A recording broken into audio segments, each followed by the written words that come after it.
For Creamer Media's Polity, I'm Mutabi Hoyani. Political analyst Aubrey Machiko joins me to discuss South Africa's need for political and economic change. So President Zuma has been decisively re-elected as ANC president at its Mangaung Congress. Why do you think he continues to do so well in ANC elections when there seems to be a widespread state of despair about his leadership qualities? Well, I don't think we have an answer yet to that question.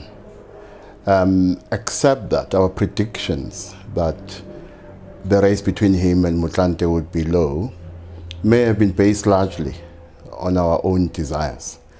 In other words, instead of cold analysis, what we as commentators provided were our personal wishes and desires disguised as cold analysis. But there is a sense of alienation. I think the middle class and the chartering classes are to some extent alienated from the poor and the working class, and vice versa.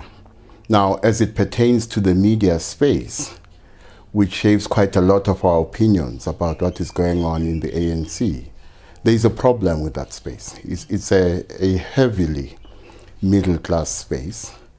It's a space where the voices of the poor are seldom heard. We only hear them when they are out in the streets protesting. Even worse, the voices of women, particularly working class women, are absent from the media space. So what you have in the media space are the voices of the powerful and the voices of the middle class. As a result of which, I think in part we can explain this misunderstanding about Zuma's popularity in the ANC in terms of that sense of alienation. We don't have access to these voices of the poor and the working class, who form quite a big chunk of ANC support, and possibly inside the ANC, quite a big chunk of the ANC's rank and file. You mentioned that the voices of the poor, working class and women are largely conspicuous by their absence in the mainstream media. Can you elaborate on this statement?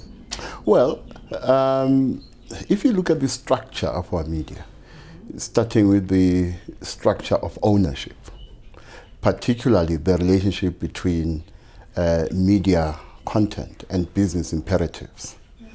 And secondly, you look at the structure of the media in terms of media content.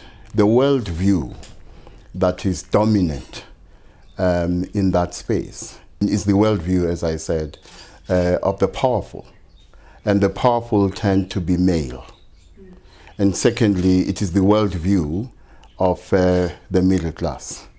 And there is a coincidence, of course, between class and gender in media content, to the extent that it is not the female voice that is dominant, but the male voice. But also the structure of power in South Africa is quite male in content, over and above that, the fact that it is middle class. So when you look at what is going on inside the ANC and why we were surprised by the outcome of Polokwane, and were surprised by the margin of victory in the battle between Zuma and Motlanthe, it's very clear that if we did have access to what the poor and the working class were saying, we might have had access to the feelings of the rank and file of the ANC about Jacob Zuma, without suggesting that every member of the middle class was anti-Zuma, or that every poor person or every person who is working class was pro-Zuma. I think the argument can be made that the media space is not representative in terms of its content of all the shades of opinion that exist in South Africa. You say that we suffer from the biased belief that history is made only by powerful men. What forces do you think truly make history? Well, I think history is made by both individuals. And ordinary people. But if you look at South Africa today, the focus we had on Motlanthe, the focus we had on Jacob Zuma, and previously Thabo Mbeki, even worse, some might say better, depending on your standpoint, Nelson Mandela, or in the American context, Obama. It seems that not only in South Africa but in the world, the idea has taken a root that human salvation, and therefore our salvation as citizens in particular countries, depends on the words and deeds of powerful men, not even women, powerful men. And it seems to me one of the things we should be doing in South Africa today is to engage in a mind shift, move away from the powerful man Jacob Zuma, and move away from the idea that he is either the person who's going to make us or break us as a country, and focus more on the quality of our institutions, and focus more on our political system and our political culture.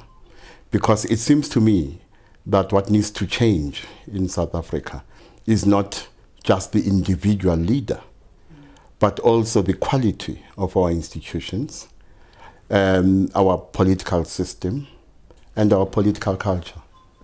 You suggest that South Africa should work toward improving the quality of its political and economic system. How could such improved quality be achieved? Well, for me, there's a link between the political system and the economic system. I usually say that when money talks, for instance, politicians mumble. And the tragedy of that mumbling is that there are times when what we're faced with is the relationship between money and policy mumbling on the part of politicians. What that means is that money can distort democratic outcomes. Money can have a negative impact on the content of public policy in a way that compromises our democratic experience as ordinary citizens. And therefore, beyond the individual, Jacob Zuma, Motlanthe, Mandela, Mbeki, lies the challenge of ensuring that we effect changes both to the political system and to the economic system in ways that enhance our democratic experience as ordinary citizens. What 3 initiatives do you think that President Zuma should prioritize in a second term in order to leave a satisfactory legacy? Well, firstly, it's very clear that the National Development Plan, if the intention materializes into reality, is going to be Jacob Zuma's legacy. But the National Development Plan is just that, a plan, a wish list. What is important is that under his leadership, the ANC government and the country must turn this wish list into a set of policies through which we can address the problems of inequality, unemployment, and poverty. Particularly, 2 things which affect the youth the most: youth unemployment and education.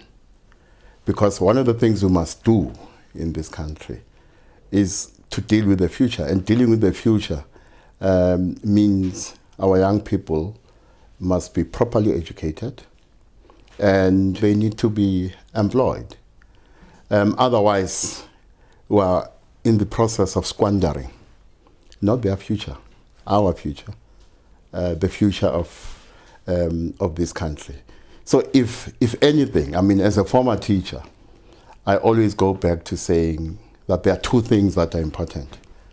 And I hope these 2 things will be part of his legacy and the legacy of future leaders of this country. Firstly, that our population must be well educated. And secondly, policy and everything we do in this country must proceed from only one idea. And this idea must be the realization that all human beings, and therefore all South Africans, want only one thing. They want to feel and they want to know that they matter. If in everything we do, whether in government, whether in civil society, or elsewhere, you proceed from that realization that all human beings want one thing. They want to feel and know that they matter. You will not only change South Africa, but you will change the world. That was political analyst Aubrey Machikli discussing South Africa's need for political and economic change.